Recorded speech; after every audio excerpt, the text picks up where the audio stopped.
첫째, 상대들의 신뢰를 얻고 싶다. 상대의 신뢰를 얻고 싶다는 그 생각을 내려놔야 돼요. 신뢰는 순간순간에 우리가 쌓이게 되는 거거든요. 그게 쌓이게 돼서 이 신뢰가 모이면 두꺼운 신뢰가 되는 거죠. 그럼 신뢰를 얻고 싶다는 이 생각을 내려놓고 여기서 우리가 원하는 게 무엇인가, 이게 1번으로 쌓여야 됩니다. 그게 제가 말했던 명분입니다. 우리가 모여서 하고자 하는 게 무엇인가, 이 명분에 내가 최대한 많이 다가가게 되는 사람이 결국 신뢰를 얻게 됩니다. 내가 신뢰는 우리가 말하는 사랑과 존경처럼 내가 누구를 사랑하고 싶다, 누가 내 존경받고 싶다, 이건 억지로 되는 것이 아니라 이거를 놓고 내 실력만큼 신뢰가 쌓이게 되는 거죠. 그렇게 하려다 보면 사랑도 상대성이고요, 존경도 상대성입니다. 그죠? 내 혼자 이 세상에 태어나서 내 혼자 사랑하다 간다? 존경도 상대에서 존경을 받는 거잖아요. 그죠?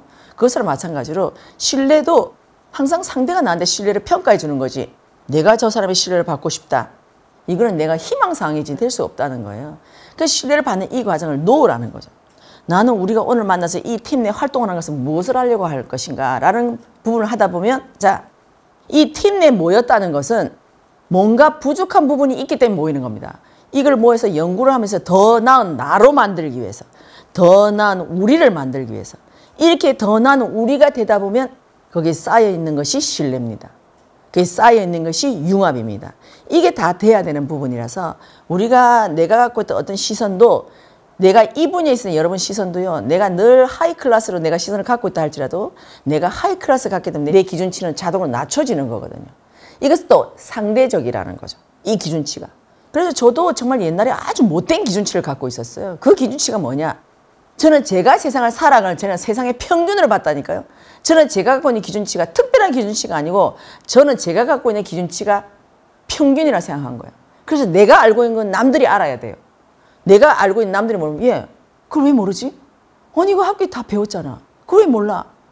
어저께 선생님이 얘기해 줬는데? 근데 하루밖에 안 지났는데 왜 모르지? 이 기준치를 가지고 상대를 대하고 있는 거예요. 그 상대는, 아니 어저께 가르쳐 줄 수도 모를 수도 있지. 아니 어저께 선생님이 얘기했으면 그거 바로 들어와서 바로 입력이 됐으면 바로 알아야 되는 거예요. 이렇게 아주 간단한 이치지만 저는 이 기준치를 사고 살았던 거죠. 내가 특별하다가 아니고 저는 이것이 세상의 평균치로 저는 본 거예요. 그렇게 하다 보니 이 평균치로 제가 세상을 살다 보니까 제가 가는 분야는 그런 분야가 아니니까 너무 힘들었던 거죠. 그래서 선생님께서 네가 갖고 있는 평균치로 세상을 살려고 그러면 너는 어느 정도 일정한 분야 이상에 있는 그 그룹에 가야만이 너는 그 평균치, 네가 말하지 않아도 자동으로 이루어져야 된다는 거죠. 너는 그런 그룹에 속하지 않고 네가 이 기준치를 적용을 하다 보니까 너는 다 어그러진다는 거예요. 그래서 저는 어떻게 하냐, 내가 이 가진 평균치를 내가 이렇게 인정하는 것이 아니고, 아 내가 생각이 좀 다르구나를 인정하는 것이 아니라 너는 저 사람이 잘못됐다라고 가져갔던 거죠. 여기서 수많은 실수와 수많은 실패를 경험했던 거예요, 바로. 그래서 이런 부분조차도 내가 갖고 있는 이 기준치도요, 상대에 따라서, 팀에 따라서 달라질 수 있는 거예요. 이 팀에 있을 때는 다시 이만큼 낮추고, 저 팀에 다시 높게 하고, 근데 이 높낮이도 전체적인 평균치를 보면 이 그룹에서의 평균치고 여기 있는 이 그룹에서의 평균치입니다. 근데 이 두 개를 갖고 내려왔을 때 이걸 낮고 높고 이 기준치를 갖고 있는 거지만, 여기 갔을 때는 이게 평균치, 여기 갔을 때는 이게 평균치라는 거죠. 그럼 최고의 실력자는 누군가? 이 두 개를 자유롭게 넘나들 수 있는 사람이 최고의 저는 실력자라고 저는 봅니다. 내가 아무리 잘나도 선생님께서 늘 말씀하신 대로 네가 거지 같은 삶을 갔을 때는 니처럼 매일매일 이빨 닦아야 되는 사람, 너는 이상한 사람이야. 거기서 니는 그 법을 다 어기고 있는 사람이야 라고 말씀하셨거든요. 그거라는 거죠. 너가 거지 집단에 만약에 갔다 간다면 너는 거지 같은 그 삶을 살아야 돼.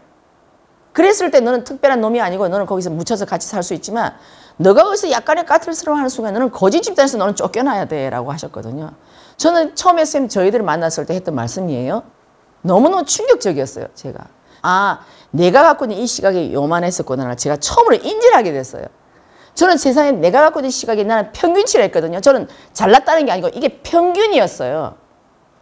만약에 아까 제가 예를 들었지만, 어저께 만약에 선생님이 예를 들어서 서울 바로 옆에는 뭐 인천이 있고 이렇게 가르쳐주는데 사람들이 모르잖아요. 그럼 아니 그 스님께서 어저께 다 가르쳐줬잖아. 근데 그걸 왜 몰라 했지. 만약에 스님께서 이 영어로 설명을 했다. 막 이렇게, 그럼 내가 이해를 못한다. 그럼 내가 이해를 하겠다는 거죠. 하지만 한국말로 얘기를 했고 다 했으니까 충분히 알아듣고 얘기했잖아. 서울 옆에 인천이 있다고. 근데 왜 인천이 어디 있는 걸 몰라? 말이 안 되잖아. 예를 들면 그렇게 가져갔더라는 거죠. 그래서 이러한 시각조차도 이제는 이 공부를 하고 나서는 다를 수 있다. 왜? 그 사람이 만약에 그때 학교 선생님께서 뭐 서울 옆에 인천은 바로 그 옆에 있어요라고 얘기했다면 아, 그 사람이 그땐 딴 생각을 하고 있을 수도 있겠다. 있을 수 있는 거잖아요. 뭐 예를 들어서 내가 뭐 몸이 아프다든가 이럴 때는 그 말이 안 들어온다든가 아니면 내가 오늘 뭐 집에 가면 어떤 일이 기다리고 있다든가 아니면 나는 어떤 사람하고 뭐 연애를 하는 중이라든가 등등등 어떤 포커스가 다른 데 맞춰있으면 이걸 모를 수 있다는 거잖아요. 근데 그걸 저는 경우의 수로 한 개도 대입을 하지 않고 올리 내 경우만 갖고 얘기를 하는 거죠. 그걸 왜 몰라? 이렇게 됐더라는 거죠. 그래서 성법 공부를 하고 나서 보니까 내가 가진 생각이 요만한 정말 아주 왜소한 요런 걸 가지고 내 세상의 모든 걸 제가 대입하고 살았기 때문에 내가 하는 일이 실패도 있을 수 있고 실수도 있었겠구나라는 걸 알게 됐던 거예요. 정말 우리가 가진 기준치는 여기서 내가 맞춰서 가면 돼요. 맞춰서 가다 보면 맞춰서 가는 게 이상하지만 내가 상대를 잘 들으면 여기 있는 이 기준치예요. 이게 내 인생의 전체를 좌지우지하는 건 아니라니까요. 이 기준치에 내가 맞춰서 가는 거예요. 가다 보면 이 사람이 요런 생각, 아, 알았어. 아, 요렇게도 하네. 또 그다음에 저 기준치에 가서 또 하는 거죠. 만약에 제가요, 팀을 2개를 하잖아요. 예를 들면. 나는 여기서 요 기준치에 말을 할 수 있고, 여기 가면 요 기준치에 말을 하는 거예요. 근데 저는 제가 지금 만날 때도 처음에 어떻게 하냐. 저는 사람들한테 제가 신뢰를 받으려고 하진 않아요. 근데 지금은 저는 어떻게 하냐. 제가 이 집단에 어떻게 모였다. 저는 제일 먼저 1번. 나는 모른다를 가져갑니다. 나는 모른다. 그래서 모른다고 하기 때문에 제일 먼저 1번이 경청이 되는 겁니다. 근데 우리가 볼 때는 경청도 나는 알고 나는 경청을 해야 돼라는 개념으로 가져가거든요. 하지만 저는 이 팀에 대한 사람의 구성에 대한 걸 저는 아무것도 모른다. 라는 걸 먼저 가져가는 거죠. 그래서 모른다를 가져가기 때문에 이 사람의 말을 굉장히 경청합니다. 아, 저 사람이 무슨 말을 하는가. 그건 내가 생각했던 이런데 저 사람은 어떤 시각으로 해석을 하는가. 이게 스스로 들어온다는 거죠. 나는 모르기 때문에. 그 베이스가 되지 않으면 여러분들 강의에서 보면 1번이 경청이고 공감해야 되고 너무 많이 알고 갑니다, 여러분. 경청해야 되고 공감해야 되고. 이걸 해서 여러분 순수한 경청이 되질 않아요. 순수한 공감이 되지 않습니다. 나하고 하는 말이 비슷하면 공감이고 나하고 안 하면 그렇게 안 받는데 뭐 이렇게 한다든가 그렇게 된다는 거죠. 그래서 저는 어떠한 미팅을 처음에 할 때는 나는 모른다로 출발합니다. 새로 우리 모였으니까 아무도 모르죠. 또 나도 모르지만 그 사람도 나를 모른다. 이 개념을 갖고 있는 거죠. 그래서 우리가 여기서 한마디 말을 섞어감으로 해서 서로 상대방을 알아가는 거죠. 알아가면서 아, 우리가 뭔가 생각의 방향이 같으면 우리가 뭔가 일을 이뤄냈을 때 그때 하나의 뭔가 이뤄냈을 때 여기에 딸려오는 것이 신뢰입니다. 일을 이루어내지 않은 상태에서 나한테 신뢰감이 있다고요? 없습니다. 그건. 일이 뭔가 이루어졌을 때 그때 우리 안에 있는 이 어떤 우리가 말하자면 프로젝트를 이뤄냈을 때 이게 신뢰와 존중과 겸손과 이 단어들이 다 안에 들어있는 거예요. 이게 잘 배합이 됐을 때 이게 이루어진 거거든요. 근데 이걸 이루고자 하면서 그래 이걸 이루기 위해서는 제일 먼저 그래 겸손해야 돼. 안 됩니다. 겸손. 여러분 겸손해야 돼 해갖고 절대 겸손이 안 된다니까요. 억지로 하는 거잖아요. 그거는요. 물론 처음에는 억지로 해보려고 하죠. 해보려고 하다 보면 어느 순간 내가 놓게 된다니까요. 그래서 나중에 이 프로젝트를 하는 가운데서 이 프로젝트 어쨌든 잘 되도록 내가 노력해 보는 거죠. 뭐 이게 잘 되는 건지 모르겠지만 현재 내가 생각할 때는 나는 이렇게 방향하는 게 잘 되는 것 같다. 이걸 가는 거죠. 가서 나중에 팀 미팅을 할 때는 내가 내 의견을 꺼내보는 얘기를 하는 거예요. 해놓고 난 다음에 저 사람이 이렇게 했을 때 우리가 어떻게 하면 좋겠냐. 또 얘기를 꺼내보고 그럼 여기서 전체적으로 우리가 방향이 또 여기서 아 우리가 이 방향을 가면 좋겠어. 또 그럼 그대로 가보는 거죠. 이렇게 해서 가다 보면 나중에 우리가 프로젝트에 와 있다니까요.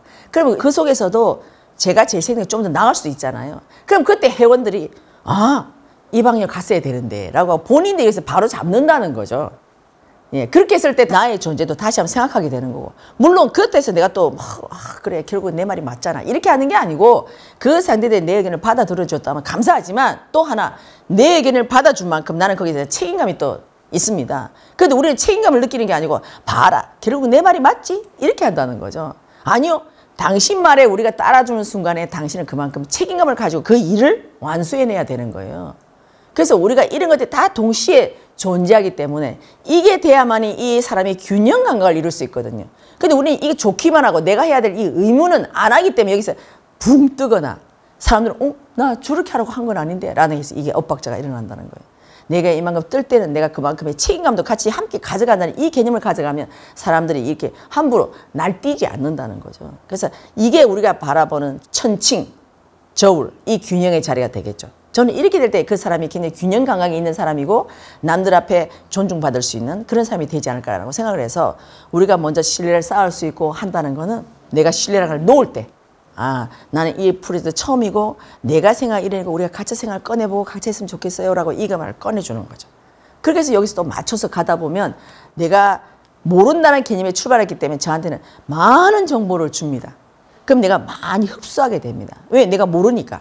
그죠? 모르는 사람이 함부로 잘난 척하는 건 안 맞잖아요. 내가 모르니까 하나를 나는 알아가겠다는 이 개념을 가져가다 보면 이 전체 팀에서 하나는 서로 알아가겠다는 하다 보면 나중에 스스로가 상처내는 일도 없고 마지막 결론을 하나 퍼포먼스를 이뤄냈을 때는 야 우리 정말 배운 게 너무너무 많아. 우리 너무너무 서로서로 감사해. 이게 되면서 각자 서로서로의 나만의 신뢰감이 아니라 서로서로에 대한 신뢰감이 쌓이기 시작하면서 이 신뢰감이 서로 돈독해지는 거죠. 저는 이렇게 됐을 때 이 하나의 프로젝트가 멋지게 완성되지 않았나라고 생각을 합니다. 조금 이해됩니까? 네.